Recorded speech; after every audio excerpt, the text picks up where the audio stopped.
दोस्तों आज हम जिस टॉपिक पे बात करेंगे उसे मम कहते हैं। मम दरअसल पैरोटिड ग्लैंड की स्वेलिंग होती है जो कान के नीचे और गाल में अंदर की तरफ पाए जाते हैं और इनकी सोज जब होती है तो उसको कानपेट भी कहा जाता है। इसकी अलामात इसके साथ चेहरा सूज जाता है और सुर्ख हो जाता है, बुखार हो जाता है और चेहरे और कानों के पीछे सूजन आ जाती है, मतली और कह भी हो जाती है और तमाम जिस्म थकावट का शिकार होता है।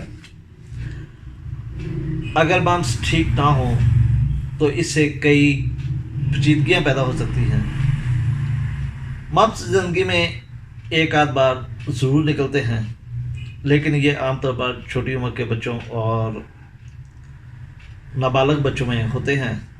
लेकिन अगर ये बड़ी उम्र के बच्चों में हो, लड़कों में हो या लड़कियों में हो तो इससे फिर मज़ीद पेचीदगियाँ पैदा होती हैं, क्योंकि मम्स का जब देसी इलाज यानी कि उसकी स्वेलिंग ख़त्म करने के लिए जो यहाँ पे कोई ठंडी चीज़ लगाते हैं, मट्टी वगैरह लगाते हैं, तो मम्स की सोजिश तो ख़त्म हो जाती है। लेकिन अगर लड़का हो तो उसके टेस्टिस में और अगर लड़की हो तो उसकी ओवरी में ये स्वेलिंग ट्रांसफ़र हो जाती है और इससे बाज़ दफ़ा कुदरती बांझपन हो जाता है। तो इस लिए आप इसके लिए सिर्फ़ खाने की अद्वियात अंदरूनी इलाज करें, बैरूनी इलाज से परहेज़ करें ताकि आप इस बड़ी बीमारी से बच सकें। दोस्तों, इसके इलाज में सबसे पहली दवा है बेलाडोना। जैसे कि आप जानते हैं कि बेलाडोना में तेज़ बुखार होता है, चेहरा सुर्ख होता है, गले में दर्द होती है और हाथ पाँव ठंडे होते हैं। और गले में ख़ास तौर पर जब वो थूक निकलता है या कोई भी चीज़ निकलता है तो उसमें दर्द होती है। और अगर बेलाडोना से इसका इलाज किया जाए तो ये मर्ज़ ख़त्म हो जाता है। इसके बाद दवा आती है मर्कसाल। मर्कसाल में भी गला मतवरम होता है, सांस बदबूदार होता है, गले के बाहर के दूध सूजे हुए होते हैं और जैसे कि आप जानते हैं कि इसमें राल की कसरत होती है और रात को तकिए के ऊपर थूक निकल कर या राल निकल कर बहती रहती है। इसे प्यास ज़्यादा लगती है, इसे गर्मी और सर्दी दोनों में इजाफा होता है। इसके चेहरे की जल्द या जिस्म की जल्द में हल्की हल्की नमी रहती है, यानी कि कभी भी ड्राई स्किन नहीं होती। और अगर इस किस्म की अलामत हों, इसकी ज़बान तर होती है और इसे प्यास ज़्यादा लगती है। अगर इस किस्म की अलामत पाई जाएँ तो आप मर्कसाल देकर उसका इलाज कर सकते हैं। दोस्तों, जब भी हम किसी बीमारी के मतलब या किसी दवा के मतलब बात करते हैं तो सिर्फ़ उसकी मौजूदा चीज़ें देखने की ज़रूरत नहीं, बल्कि दवा की जनरल अलामत देखने की भी ज़रूरत होती है, क्योंकि किसी भी एक अलामत के ऊपर आप दवा को प्रेस्क्राइब नहीं कर सकते। इसके बाद रोस्टॉक्स आती है। रोस्टॉक्स अगर सूजन बाएं तरफ हो तो मरीज़ रात को बेचैन होता हो। जैसे कि आप जानते हैं कि रोस्टॉक्स का मरीज़ जब रेस्ट की हालत में होता है तो इसे बेचैनी बहुत ज़्यादा हो जाती है और तमाम जिस्म दर्द करता है। ऐसा मरीज़ रेस्टलेस होता है और सर्दी से एग्रावेट करता है और इसे जब चलता फिरता रहता है, हरकत में रहता है तो इसे सुकून मिलता है।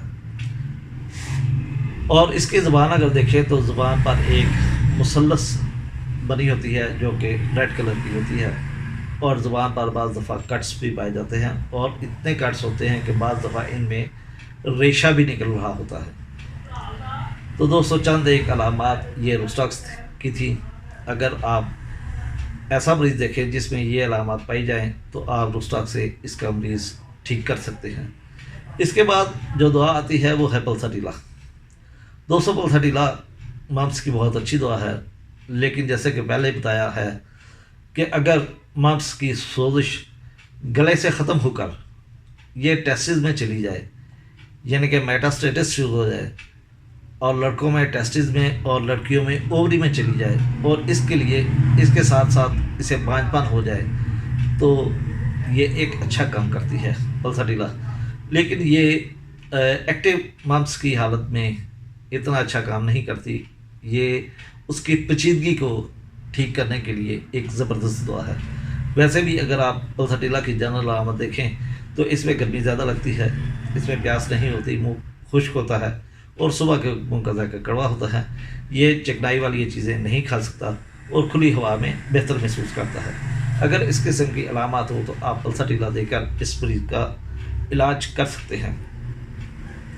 दोस्तों, कुछ दवाएं ऐसी होती हैं जो कि उस बीमारी से ही बनाई जाती हैं, वो नसोड टाइप बीमारी अद्वियात कहलाती हैं, जैसे पेरोटिडिनम।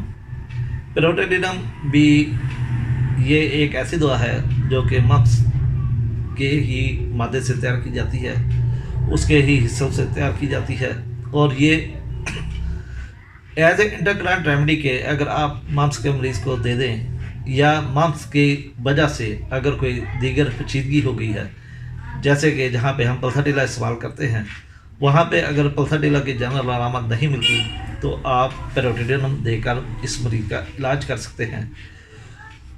दोस्तों, कुछ डॉक्टर अद्वियात मिलाकर देते हैं, लेकिन ये तरीकाकार बहुत गलत है। क्लासिकल होम्योपैथी में इसकी इजाज़त नहीं है।